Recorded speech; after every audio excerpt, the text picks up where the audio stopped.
Alain Fayolle, professeur d'entrepreneuriat et directeur du centre de recherche à EM Lyon. Nous nous intéressons à toute une série de questions sur les raisons qui poussent des individus à devenir entrepreneurs, sur les dispositifs, les structures et les systèmes qui les accompagnent,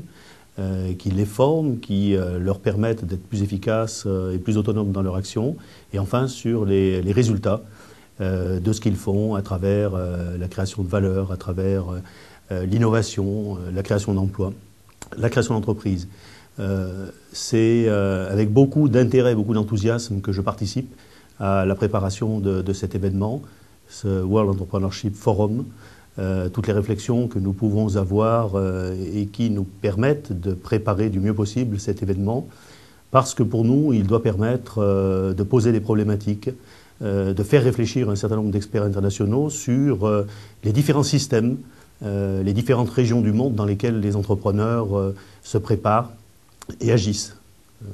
On pense en particulier au système libéral, au modèle anglo-saxon, mais aussi, et ça nous semble très très important, nous voulons mieux comprendre pourquoi dans le système mixte européen, les personnes agissent à travers des mécanismes de création de valeur et participent à la distribution des richesses qu'ils ont créées. Et enfin, nous nous intéressons aux économies informelles,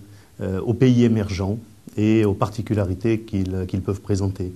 Donc ce forum pour nous sera l'occasion de réunir des experts qui vont s'intéresser à ces différentes régions du monde, à ces différents systèmes, et qui vont réfléchir au fond sur les acteurs, les entrepreneurs, ceux qui souhaitent le devenir,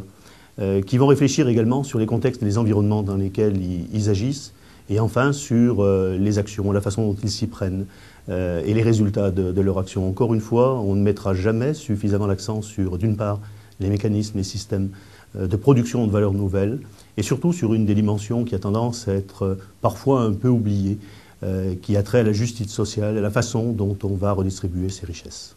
Voilà, je vous encourage à vous intéresser, à rechercher de l'information, à consulter tous les documents qui sont sur notre site et qui vous permettront de mieux comprendre ce que nous voulons faire et qui, je l'espère, vous intéresseront et participer d'une façon ou d'une autre.